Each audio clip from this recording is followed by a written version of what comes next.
Back to my channel. आज हम cover करने वाले हैं क्लास 12th हिस्ट्री पार्ट 2 का एक super important topic, poems of prayers, early traditions of भक्ति। सोचिए एक ऐसी चीज थी जिसने 6th सेंचुरी सीई में साउथ इंडिया के रिलीजियस फैब्रिक को पूरी तरह बदल दिया। क्यों संस्कृत वेदास सीई में क्यों संस्कृत वेदास के बजाय तमिल हाइम्स इतने पॉपुलर हो गए, और कैसे एक अंडर प्रिविलेज्ड बैकग्राउंड या वुमेन डिवोटीज ने ब्राह्मण डोमिनेंस को चैलेंज किया। सबसे पहले आता है सेक्शन 2.1 पर the Alvar and Nayanars of Tamil Nadu. Alvar and Nayanars of Tamil Nadu, ये मूवमेंट शुरू हुआ अराउंड 6th सेंचुरी सीई में और तमिलनाडु रीजन में। तमिलनाडु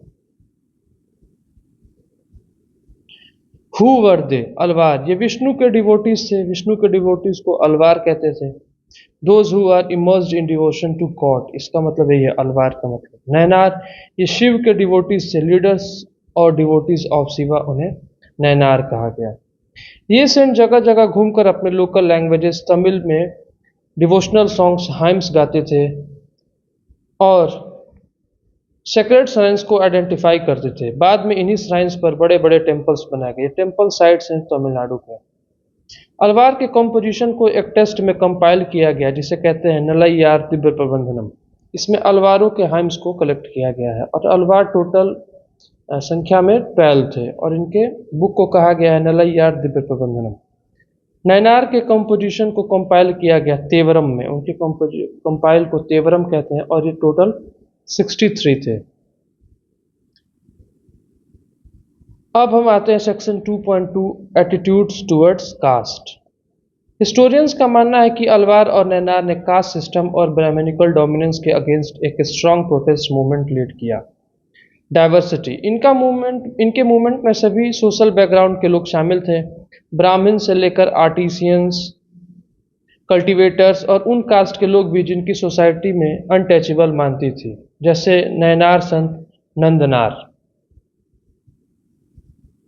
तमिल वेदा क्लेम, अलवार्स की एंथोलॉजी नलैयार दिव्य प्रबंधनम को इतना सेक्रेड माना गया कि उसे तमिल वेदा का स्टेटस दिया गया।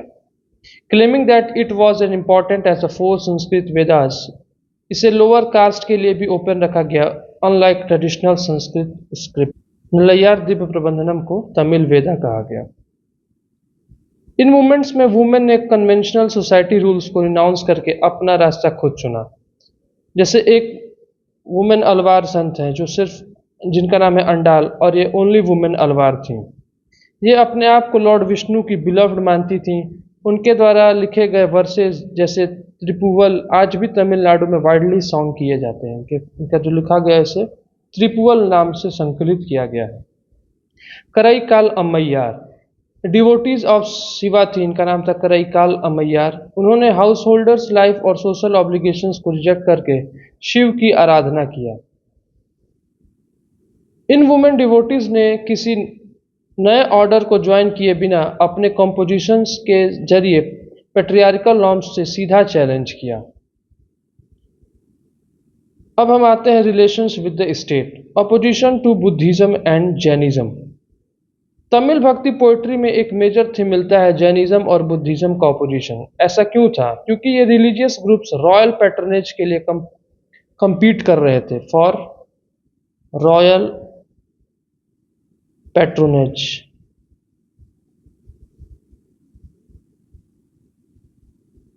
Support from Cholas king, Chola rulers जैसे परांतक फर्स्ट ने शिव और विष्णु के ग्रैंड टेम्पल्स बनवाए, जैसे तंजाउर, गंगईचोलपुरम, चिदम्बरम। तंजाउर का बृहदेश्वर मंदिर है। इन रूलर्स ने तमिल शैव हाइम्स को टेम्पल्स में सिंग करना मैंडेटरी बना दिया था। चोला किंग्स ने भक्ति सेंस की ब्रॉन्ज इमेजेस को टेम्पल में इंस्टॉल कराया। क्यों ऐसा राजा क्यों करते थे? Kings wanted to claim divine support and legitimise their rule bye